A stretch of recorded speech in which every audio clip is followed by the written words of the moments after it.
In this video, I'm giving you 5 ways to increase your engagement on social media.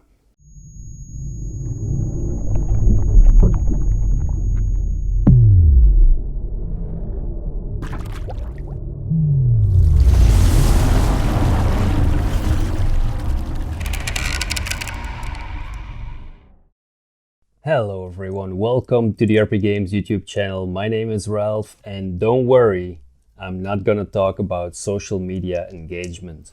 This is, however, the first thing that I think about when I see the word engage or engagement. I immediately think about social media engagement. So I was wondering, how can I combine something RPG-ish with something social media engagement-ish? And I think I found a solution. Maybe it will work, maybe it will fall flat on its ass, but that's fine too. So, what I want to do is provide you, the viewer, with a number of elements, random elements, in order to create an adventure hook. And then I would like to ask you, the viewer, again, if you'd be so kind to post the adventure hook that you figured out using the random elements that I provide you down in the comment section. Now, the more people that put a comment there with an adventure hook, the more engagement. And the more engagement, the more adventure hooks we as a community will have to look at, to use, to get inspired by. And that's the idea of this video. Now, I wouldn't be a collector if I didn't somehow pull an item out of my collection into this video. So it's exactly what I'm gonna do now. This is what I'm going to use. The Tome of Adventure Design by RPGADAY. And this is a book full of tables that you can roll, and they will give you random combinations of words. They will give you locations, possible villains and their motivations, their minions, and so on. It will all become clear once we get started. But I think this is a super handy book if you want to get your creative juices flowing, if you want to combine a number of random elements into an adventure hook. And you really have to think creatively sometimes to be able to fit things together. But I think that's exactly what makes exciting adventures, right? So I'm gonna switch the screen right now, and then I will be giving you let's see, elements for 4 possible adventure hooks. And then we'll see where we take it from there. Okay, here we go. We have room for a whole bunch of random elements. Now, the Tome of Adventure Design gives several different ways, several different approaches, I should say, to getting your creative juices flowing. There is a location approach, a purpose approach, and a mission approach. And I'm just going to use all of them together. So let's start with the location approach. And the location approach is, I think it's like 4 tables that you roll on. And you get like a sentence. But to me, it sounds a lot like a possible title for an adventure, actually, these sentences. So let's go and take a look at the very first possible title. The Black Hatcheries of the Iron Abbot. What is an Iron Abbot, actually? And why does he have hatcheries? Why are they black? What could be hatching in the monastery of the Iron Abbot? We'll get back to that. The second possible hook. The Sinister Forge of the Master Pirate. I like this one a lot. Why does a Master Pirate need a forge? Is he forging cutlasses? And why is the forge sinister? Very interesting. The third possible adventure hook, the crystalline dome of the Crimson Shanter. Now, I am not a native English speaker, so I kind of had to look up what a chanter was, and apparently there's two meanings that I could find. One is the chief singer in a church. You could use that. And the other one is the part of the bagpipes that you use to create the melody with your fingers. So that is also called a chanter. So then the Crimson Shanter could be a magical item. And maybe that magical item has a crystalline dome somehow. I don't know. The fourth possible adventure hook, the shadow layer of the ice satire. Now this is also a really cool one, I think. And I really like the fact they're combining ice and satire, because if I think about a satyr, I think of a woodland creature. So what would an ice satyr look like? And this is not really related to this experiment, but I think it's a great way to keep your players on their toes if you give them a monster that they're familiar with, but then have that monster do something that is totally not expected. For example, let's see, they encounter a pack of wolves. You know, the players are of a level where they can easily take out that pack of wolves, so they decide to attack the wolves. And then the wolves all of a sudden stand up on their hind legs and they start breathing cones of ice. Now that is something they didn't expect, I'm sure. And bonus points for the person that knows where I stole that reference from. Okay, so we have the shadow layer of the ice satire. Now this is what you get if you roll on tables of the location approach. Now I'm gonna add the purpose approach, and the purpose approach is basically just a combination of two random words. Just see how you can fit that into each of the adventure hooks. For the black hatcheries of the Iron Abbot, the random words are witching keys. What on earth are witching keys? What do they do? Do they detect witches? Or if you use them to open a door, do they put a spell on you or something? Very interesting. And what do those keys have to do with the Iron Abbot? Is that what is coming out of the hatcheries? Is it witching keys being produced in the black hatcheries of the Iron Abbot? Lots of options there. What words are we gonna add to the Master Pirate? We're gonna add time vads.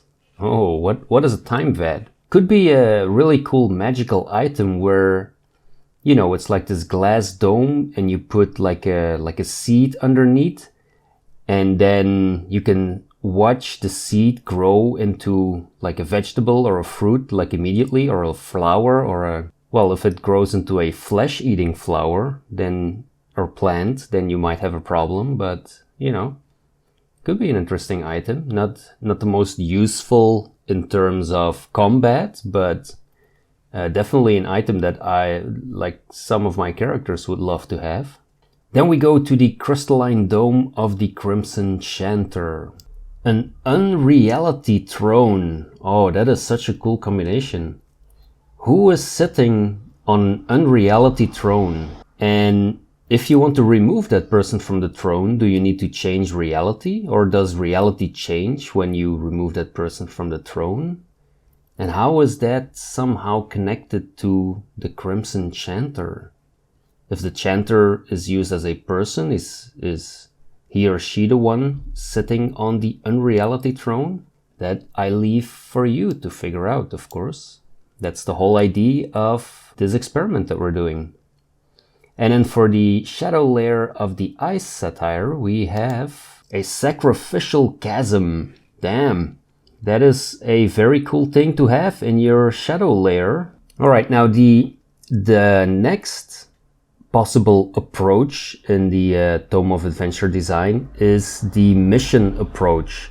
And there are 4 types of missions that are given in the book.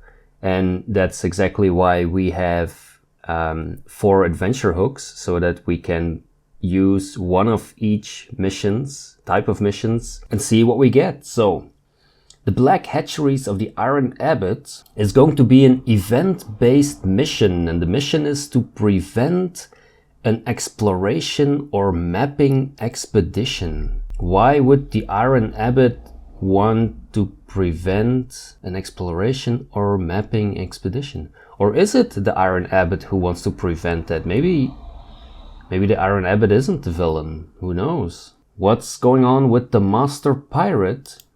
It's an individual mission, and the mission is to guard or protect a saboteur. I see. So what are we going to sabotage? Are we going to sabotage time vats? Or are we going to sabotage the Sinister Forge? Maybe the Forge is some ancient dwarven artifact, and you're hired by a dwarven smith who is quite appalled that a pirate is using this artifact, and he wants you to guide a saboteur to the forge so that it can be destroyed. That could be an option. Then, the next one, the Crimson Shanter adventure hook, is an item mission, and that's the most bland of the 4, I think. Destroy a weapon, siege engine, famous sword. Maybe if you use the Crimson Shanter as part of the bagpipes, maybe the bagpipes can be used as a weapon somehow. Maybe it has an ability to do harm or something like that, or to freeze people, or, I don't know. It's up to you. And then the Shadow Lair of the Ice satire is a location mission. And the mission is to secretly return something to a dungeon. And that alone is already like a super cool twist. Like normally you're going into the dungeon to get something out. Now you have to return something. So what on earth would you have to return to the lair of an ice satyr? Maybe it's something that you need to drop in the sacrificial chasm to destroy it. Maybe you could take the Crimson Chanter from the previous plot hook, and that weapon that you want to destroy, just drop it into the sacrificial chasm of the shadow lair of the ice satyr. Yeah, now we're combining everything. Okay, now we need, of course, someone to give the players the mission. We need a patron, someone who hires them to do whatever it is that they're going to do. So let's see. With the Iron Abbot, who is that patron going to be? It's going to be a man in a strange mask who wants to cause dishonor for a spiritual leader. Wow. Okay, so the spiritual leader, that could refer to the Iron Abbot, but maybe the man in the strange mask, maybe that's an iron mask, and so the man in the strange mask could be the Iron Abbot. Maybe you could have the villain being the patron, hiring the adventurers for some reason to prevent another party of exploring the abbot's monastery and discovering his witching keys. Okay. Yeah, it could be. Could be. Who is the patron in the case of the Master Pirate? It is a gambler with a lucky charm who seeks protection from a former compatriot. So maybe the gambler and the Master Pirate were compatriots? Maybe the gambler... let's see. Maybe the lucky charm was created on the Sinister Forge. And maybe the gambler wants to prevent more lucky charms of being created, because that ruins his odds during gambling. If more people have these lucky charms, his odds of winning are getting smaller and smaller. So yeah, maybe it's that. Maybe that's why he's hiring you to get a saboteur in there. Who is the patron in the case of the Crimson Shanter? Whoa, it is the guardian of an idea or concept who wants to gain status with a detective, investigator, or someone who asks too many questions. Phew, this is a tough one actually. It's gonna be like an extra challenge to put this one together, I think. So let's see, how could we interpret that? Maybe someone who asks too many questions. Maybe that is a reference to like a god of knowledge. And then the guardian of an idea or a concept could be a priest of the god of knowledge who wants to gain status, who wants to gain like a higher title or something, or gain like a favor from his god. Phew. This is not easy. But I'm just, giving some random ideas of how things could be interpreted. So I'm really looking forward to what all of you are going to make of these. And then the Shadow Layer patron is a merchant of addictive substances who wants to steal from a political compatriot. Wow. Okay. So maybe this is a region where there is, a lot of satires. Maybe the merchant is also a satire, and the eye satire is somehow politically involved in their society. Good luck adding that one to the mix.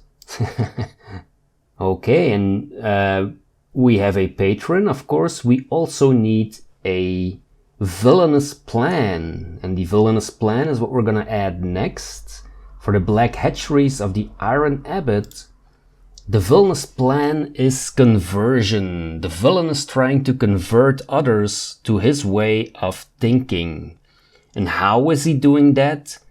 He's sending out minions that use money. So the villain's minions are paying people to undertake evil actions. Well, the conversion part, if the Iron Abbot is somehow a religious person, then the conversion part would make sense. I think that could be worked in there. And it's maybe it's like a god of trade or something. So that would explain why they're using money for conversion purposes. What are the villainous plans in the case of the Master Pirate? The villainous plans are random acts. Okay, so the Master Pirate, if he is the villain, he is acting randomly in villainous ways, as villains tend to do.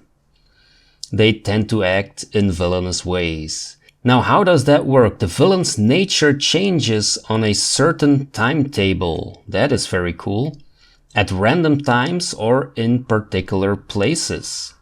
Examples include lycanthropy, vampirism, Jekyll Hyde transformation, or moon madness. And that cycle or timetable or those random times, that cycle is a scriptural cycle. So that could be like a religious scripture that is being used to open gates or chambers, or perhaps to activate the time vats.